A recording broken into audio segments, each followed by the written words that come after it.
Beautiful. All right. So we are still live. We're going to just plow ahead. So hello, story lovers, and welcome to another episode of Around the World in 40 Tales. My name is Doreen Vanderstoop, and I'm here with fellow Storytelling Alberta member Maria Crooks. Welcome, Maria. Thank you. Thank you. Great to have you here. So we are going to have a story today from Maria. Maria is gifting us a story called Diablesse and the Baby. Now, I just want to tell you a little bit more about Maria Crooks. So she is a Calgary storyteller and playwright who began writing plays in 2011, which have been produced by Urban Stories Theatre, and I have seen some of them, and they are amazing. Her first play, The Servant, was nominated for a CAT Award in 2015. Maria, can you tell us what a CAT Award is, what that stands for? Oh my goodness, I hope I remember. It's the No worries. Community Theater, Calgary Community Theater Award. Excellent. Well, that was 2014. I can't think that far back. Fair enough. Neither can I. All right. So that was in 2015 that you won an award for that play. Now, Maria has directed and performed in many Storytelling Alberta concerts and story cafes. She has very fond memories of sitting around the dinner table with her family in the Caribbean, listening to them recount stories about that area of the world. Now, before we dive into your story, I just want to acknowledge that Storytelling Alberta operates on the traditional territories of the Indigenous signatories to Treaties 4, 6, 7, and 8.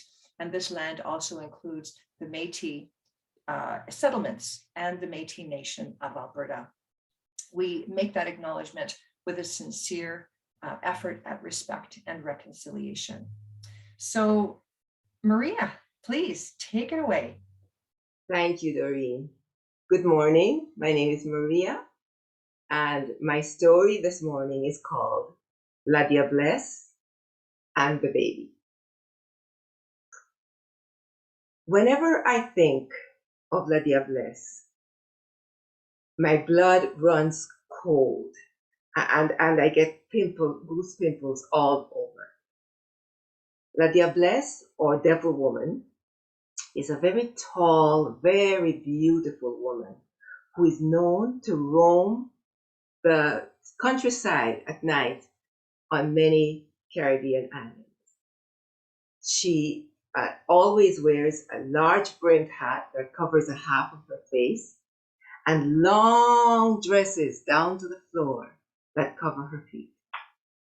Do you know why? Because Diablesse has one human foot and one hoof. Yes, you heard right. One human foot and one cow foot. It is said that if you should make the mistake of speaking with her, she can snatch your soul just like that. Diablesse has no children of her own, so she's always trying to take other people's children, especially babies. And she takes them up to her house way up in the mountains, and they're never seen or heard from ever again. And no one knows where Diablesse lives. Now, this story took place many years ago when my granny was living in a little country house way up in the mountains, surrounded by fruit trees. There were all sorts of trees, breadfruit trees and jackfruit trees and banana plants and tangerine trees. Now, that particular night was a dark night, but everything was fine at first. There was a little bit of a breeze, but it was just blowing gently, fluttering the leaves a little bit and making them dance. But little by little, the wind began to blow stronger and stronger.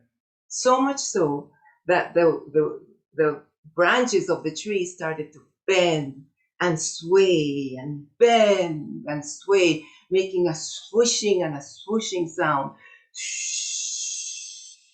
Swish, and the fruit started falling to the floor, to the ground.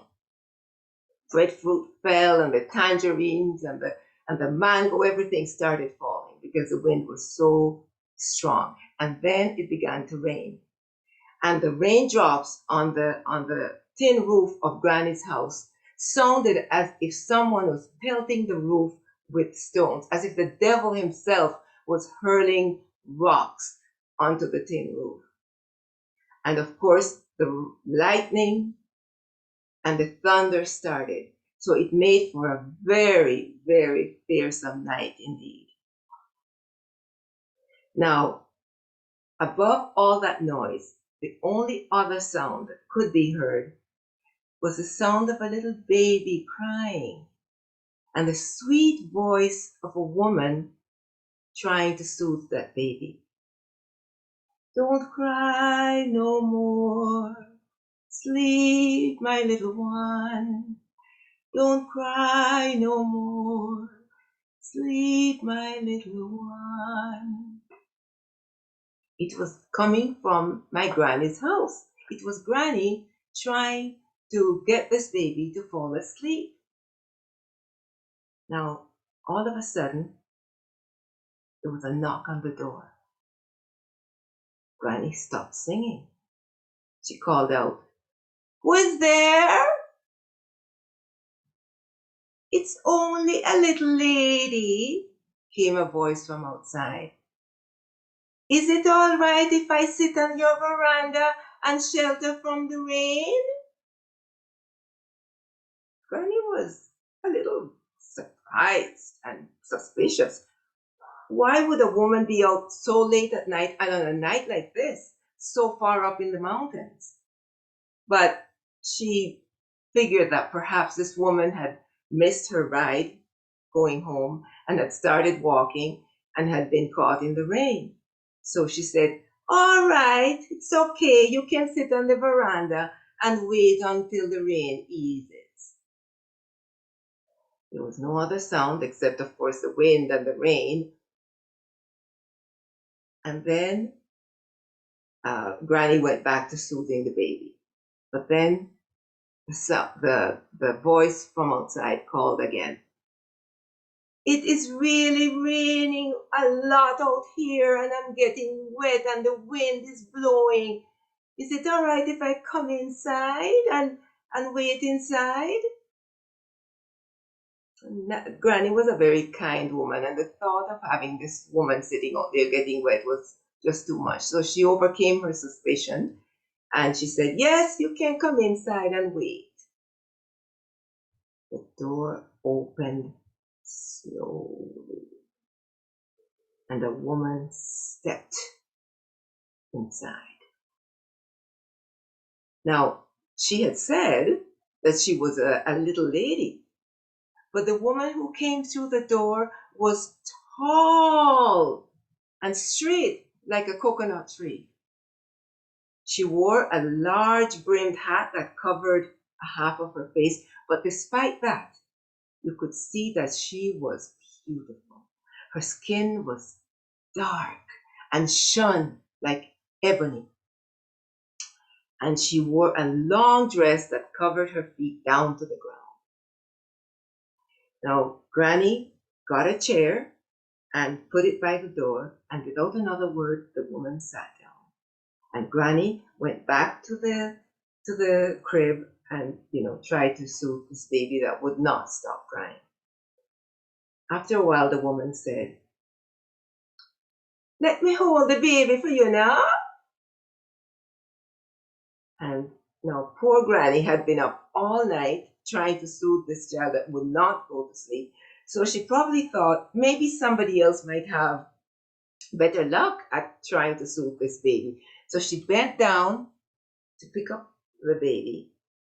But as she did, a voice in her head stopped her. She had never seen this woman in the neighborhood before. So she said, "No, it's all right, thank you." But the woman said again, "Let me hold the baby for you. I'm very good with children." Now, right away, Granny grew a little bit more suspicious and surprised and a little frightened. Could this be La Diablesse? It was said that La Diablesse always asked the same question 3 times. So Granny began to take precautions. She picked up the baby from out of the crib and held it close to her bosom. And she said to the woman, "No, thank you. The baby is fine right here with me." The woman sat there and she looked at Granny and Granny looking at her. And after a while, she rose from the chair and she looked at Granny and she said, "I said, let me hold the baby." And Granny held the baby even tighter and said, "No, thank you. It's all right. The baby is fine right here with me." And the woman looked at Granny for a long time. And then she looked at the baby. And then without another word, she opened the door and stepped out into the rain. Granny ran to the window to see where this woman had gone, but she had disappeared. But the next morning, because of all the rain, there was a lot of mud outside, and you could clearly see the footprints where the woman had sat and where she had walked. And you could see that the footprint of one human foot and one hoof. One human foot and one cow foot. It had been La Diablesse who had visited Granny. And if she had made the mistake and given her the child to hold, she would have disappeared like lightning. And you know what? I wouldn't be here telling you the story because that little baby was me. And that is the story of La Diablesse and the baby. And as we say in Jamaica, "Me gone, walk good." Ay, ay, ay.